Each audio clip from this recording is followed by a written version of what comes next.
Bonjour à tous. Ce son, vous l'avez tous déjà entendu au moins une fois. Problème, que faire quand vous êtes pris dans un embouteillage? Il faudra désormais appliquer une nouvelle règle, le couloir de secours. Il est obligatoire depuis cet automne. Explication.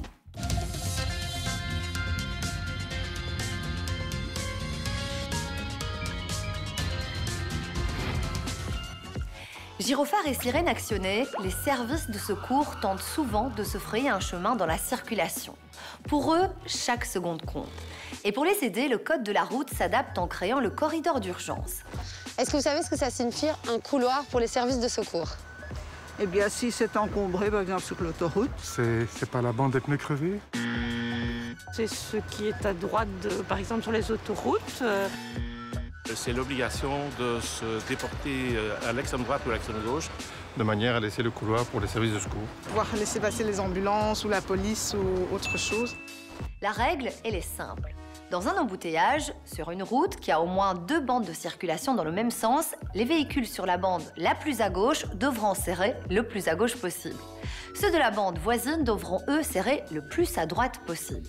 Cette nouveauté s'applique aussi bien en ville, sur les nationales ou encore sur les autoroutes. Démonstration en pleine circulation.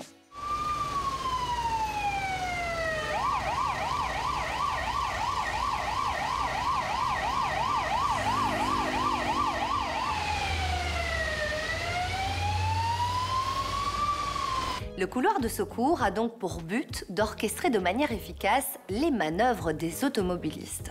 Ce système, il existe déjà en Allemagne ou encore au Luxembourg et en Autriche. Il permet de faire gagner 4 minutes en moyenne sur un trajet accident-hôpital et il permet aussi d'augmenter de 40% les chances de survie des victimes d'accidents de la route. Mais qu'en est-il alors de la bande d'arrêt d'urgence ? Olivier, les services de secours peuvent toujours utiliser la bande d'arrêt d'urgence. Oui, ils peuvent toujours le faire. Ils n'aiment pas toujours le faire pour différentes raisons. C'est là qu'on trouve tous les débris qui ont été projetés par les véhicules en circulation. C'est là aussi qu'on a les véhicules en panne ou accidentés. On en a un bel exemple ici à côté de nous. Mais c'est aussi souvent une bande qui a tendance à disparaître ou à se rétrécir avec le temps. Quand on réaménage des autoroutes pour augmenter le nombre de bandes de circulation, c'est souvent la bande d'arrêt d'urgence qui trinque. Si les automobilistes doivent appliquer le couloir de secours, il en est de même pour les motards dès qu'ils entendent une sirène. Sans véhicule de secours, ce couloir est clairement un avantage pour eux. Puis avec ce nouveau couloir de sécurité qui va arriver au même endroit, les motards vont donc avoir plus de place, donc normalement plus de sécurité pour circuler. Toutefois, il faut rappeler qu'ils doivent bien respecter les règles déjà en vigueur, c'est-à-dire un maximum de 50 km/h et un différentiel de 20 km/h par rapport à la circulation. Donc si les voitures roulent à 10 km/h, le motard sera limité à 30 km/h. Vous l'avez vu dans cette émission, pour les pompiers, les ambulanciers ou encore les voitures de police, chaque seconde compte lorsqu'ils sont en mission. Les conducteurs doivent donc leur libérer le passage, leur céder la priorité et s'arrêter si nécessaire. En cas d'embouteillage, le code de la route instaure une nouvelle règle. Il s'agit du couloir de secours.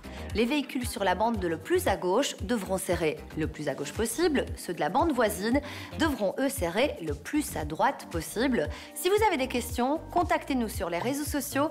À la semaine prochaine et d'ici là, bonne route!